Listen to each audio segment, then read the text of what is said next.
Bharat nuclear blackmailing बर्दाश्त नहीं करेगा, ये भी सीडीएस की ओर से साफ कर दिया गया है। और ये कहा गया कि आतंकियों को छोड़ेंगे नहीं। तो जिस तरीके से पाकिस्तान की सेना की ओर से या फिर पाकिस्तान के नेताओं की ओर से बात बात पर परमाणु बम का जिक्र किया जाता है, तो सीडीएस चौहान ने ये साफ कर दिया कि भाई अब भारत न्यूक्लियर ब्लैकमेलिंग बर्दाश्त नहीं करेगा, कार्रवाई करनी होगी, करेगा, और हमने करके दिखाया भी है।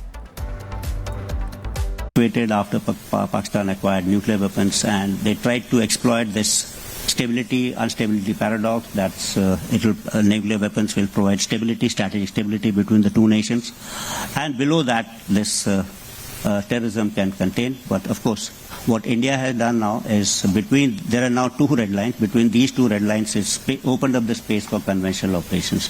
So that's a major change which has happened after Sindoor.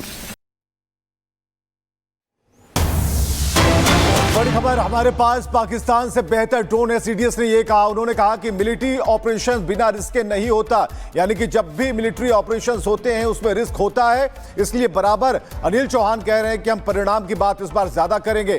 तो हमारे पास पाकिस्तान से बेहतर ड्रोन है, उन ड्रोन्स ने भी अपना कमाल कर दिखाया, और जो ऑपरेशन हमने चलाया, हमारी मिलिट्री, हमारी सेना ने चलाया, वो बिना रिस्क के नहीं होता। यानी कि जब लड़ाई होती है तो नुकसान की बात कम, परिणाम की बात ज्यादा होती है। तो ऑपरेशन सिंदूर को लेकर सीडीएस ने कई बातें कही हैं, और पाकिस्तान के डोजियर की बात हमने आपको पहले ही बताई।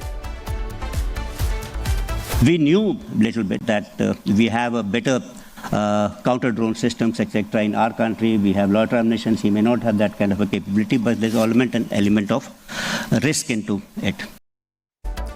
तो अनिल चौहान की ओर से कई बड़ी बातें कही गई हैं, बहुत सारी बातों का यहाँ पे जिक्र किया गया, और ये कहा गया कि जो पाकिस्तान के पास ड्रोन है उससे बेहतरीन ड्रोन हमारे पास है, और भी बहुत सारी बातें कही गई हैं। तो देखिए, अनिल चौहान की ओर से बाकायदे ऑपरेशन सिंदूर को लेकर महत्वपूर्ण जानकारियां साझा की गई, और ये कहा गया कि जिस तरीके से हमने कार्रवाई की है, और भारत न्यूक्लियर बम वाली धमकी बर्दाश्त नहीं करेगा, हमने कार्रवाई करके दिखाया है। और 8 घंटे में ही पाकिस्तान को घुटनों पर ला दिया, जब पाकिस्तान बातचीत के लिए गुहार यहां पर लगाने लगा। तो देखिए जिस तरीके, चलिए अब तस्वीरें हम दिखा रहे हैं, और अनामिका इसे बता भी पा रही थी, लेकिन पाक का डोजियर जो तबाही भयंकर मची है। अब ये देखिए कहां ड्रोन अटैक हुआ था। 9 और 10 मई की रात की बात हम कर रहे हैं। पेशावर, रावलपिंडी, झांग, बहावल नगर, रहीम यार खान, हैदराबाद, कराची, सुक्कार, शोरकोट, लाहौर, और ये वो जगह हैं जहां से ड्रोन अटैक हुआ, यानी कि जहां पर बड़ी तबाही भारत ने मचाई। और इसलिए सीडीएस बराबर कह रहे हैं कि हमारे ड्रोन जो हैं पाकिस्तान के ड्रोन से शक्तिशाली हैं। तो कुल मिलाकर ये तस्वीरें बता रही हैं कि जो स्थिति है, और ये वो बराबर वो पॉइंट हम बता रहे हैं जिसे लेकर के सेना ने साफ तौर पर बताया कि कहां कहां हमारे ड्रोन ने ताकतवर तरीके से हमला किया, जिसमें पेशावर है, रावलपिंडी है, लाहौर है, शोरकट, झांग, बहावल नगर, रहीम यार खान, हैदराबाद, कराची और सुक्कार, ये वो इलाके जहां पर ड्रोन के हमले पाकिस्तान बर्दाश्त नहीं कर पाया और चित्त हो गया। तो पाक को का जो डोजियर है, तबाही भयंकर हुई है। और 9 और 10 मई को क्या हुआ था, यह इस नक्शे पर साफ तौर पर दिखता है। किस नक्शे में हम बताने की कोशिश कर रहे हैं, ड्रोन अटैक बहुत ही भयंकर हुआ था। तो पाकिस्तान के कराची में भूकंप के झटके महसूस किए गए, यह बड़ी खबर हम आपको बता रहे हैं। पाकिस्तान इसे कुदरती झटका बता रहा है, लेकिन आतंक की नई परिभाषाएं गढ़ने वाले पाकिस्तान के मंसूबों को देखते हुए इसके पीछे एक बड़ी साजिश का भी शक गहरा गया है।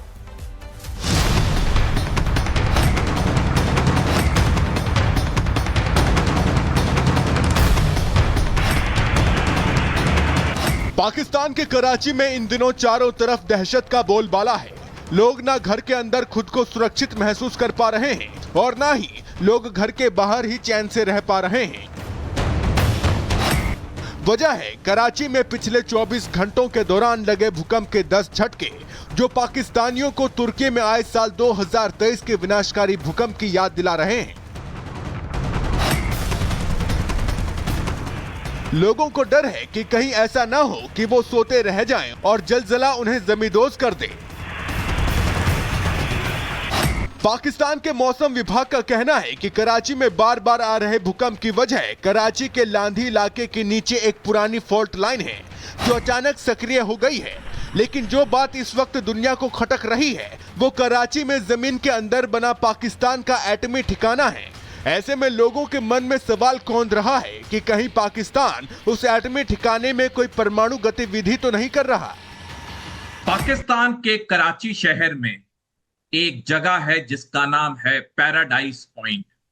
इस पैराडाइज पॉइंट में पाकिस्तान का एक परमाणु केंद्र है। हमें पता है कि पाकिस्तान कभी सही चीज नहीं बताता है और ये आंकलन लगाया जा रहा है कि कराची परमाणु केंद्र में पाकिस्तान परमाणु हथियार भी बना रहा है। कराची में पिछले 24 घंटे के दौरान 10 भूकंप के झटके लगे हैं। क्या कराची में आ रहे भूकंप के पीछे कोई पाकिस्तान की परमाणु गतिविधि है? पाकिस्तान के दावे पर शक इसलिए भी है क्योंकि पाकिस्तान एक तरफ जहां कराची में बार बार आ रहे भूकंप को फॉल्ट लाइन से जोड़ रहा है, तो वहीं पाक के मौसम वैज्ञानिकों ने कराची में भूकंप की भविष्यवाणी भी कर दी है। कहा जा रहा है कि अगले 1-2 दिनों में कराची के लोगों को भूकंप के कई और झटके लग सकते हैं। ऐसे में लोग सवाल पूछ रहे हैं कि क्या भूकंप का इतना सटीक अनुमान लगाना संभव है या फिर पाकिस्तान फॉल्ट लाइन का हवाला देकर अपनी नापाक गतिविधियों को छिपा रहा है। कभी कभी कहीं पे स्वाम एक्टिविटी होती है जो उसी मैग्नीट्यूड के भूकंप रहते हैं, तो वो ये भी हिमालय में देखा गया है और कराची भी एक रीज़न है जहाँ पे भूकंप आते हैं। तो ये संभव है कि 24 घंटे में बार बार 10 भूकंप आ सकते हैं कि 2 दिनों में और भूकंप आएंगे। कुल मिलाकर कराची में लग रहे भूकंप की झटकों से पूरी दुनिया हिली है। एक तरफ लोग इसे आतंकिस्तान की नापाक फितरत से जोड़ रहे हैं, तो वहीं दूसरी तरफ कुदरत के इस खेल को भी समझने की पूरी कोशिश हो रही है। Bureau report, Republic Bharat. को लेकर बड़ा खुलासा हुआ है। पाक का परमाणु ठिकाना निशाना बनाया गया, हमने निशाना नहीं बनाया, ये साफ कर दिया गया है, लेकिन हिट हुआ। रक्षा मंत्रालय के मुख्य सलाहकार का खुलासा है ये, जब उनकी ओर से कहा गया कि पाक का परमाणु ठिकाना जो था वो निशाना बना है। तो देखिए, बहुत बड़ी बात और बहुत बड़ा खुलासा यहां पर खुद कर दिया गया है, जब कहा गया कि हमने निशाना नहीं बनाया लेकिन हिट हुआ है।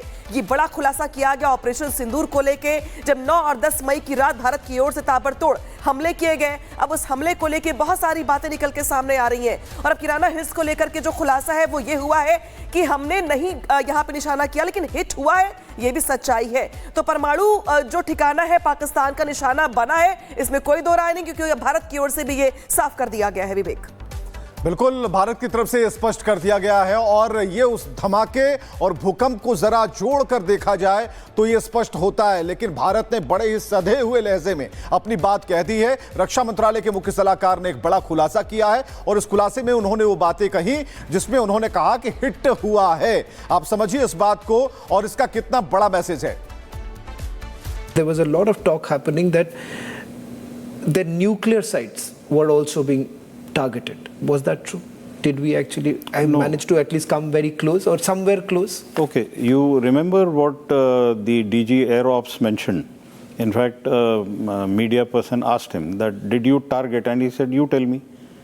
So obviously at the international level, are you going to say that you targeted? Obviously you didn't target. It got hit. And it put a lot of fear and apprehension in the mind of the people there as to what is the condition. Was that the turning point?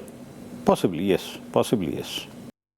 चलते जुड़े हमारे साथ news room से, ये बहुत बड़ी बात और बहुत बड़ा खुलासा सुचरिता, जब साफ तौर पे ये बात निकल के सामने आ रही है कि हमने निशाना नहीं बनाया लेकिन हिट हुआ है ठिकाना वो परमाणु का, जिसके बाद से अब जो भूकंप के झटके पाकिस्तान में आ रहे हैं उसको इससे जोड़ के देखा जा रहा है। और अब यहाँ पे रक्षा मंत्रालय की ओर से भी कम से कम एक्सेप्ट कर लिया गया कि हिट तो हुआ है। अनामिका, ये बहुत बड़ी खबर है। मैं बताऊं कि हमारे सहयोगी श्रवण सेन ने बात की लेफ्टिनेंट जनरल विनोद खंडेर से, जो कि प्रिंसिपल एडवाइजर एमओडी, जैसा आपने बताया, रक्षा मंत्रालय के प्रिंसिपल एडवाइजर रहे। उन्होंने जो बात कही, क्योंकि श्रवण ने खास तौर से उन लोकेशंस के बारे में और उस न्यूक्लियर जो एक तरह का हड़कंप मचा था कि पाकिस्तान में क्या न्यूक्लियर साइट्स को भारत ने हिट किया, उसको लेकर स्पेसिफिकली सवाल पूछा। उन्होंने कहा कि आपने डीजी एयर ऑप्स की आपने प्रेस कॉन्फ्रेंस सुनी थी, आपने ये देखा था कि कैसे पत्रकारों ने उनसे सवाल पूछा, उनके जो शब्द थे वो बड़े क्लियरली आप सुनिए। उन्होंने कहा कि हमने उन्हें हिट नहीं किया, दे गॉट हिट। यानी कि जब हमने अपनी जिस तरह से लोकेशंस को चूज किया, हमने उनको टारगेट किया, हमने न्यूक्लियर साइट्स को हिट नहीं किया, लेकिन दे गॉट हिट। इसका सीधा मतलब ये है कि वहां पर जब स्ट्राइक्स हुई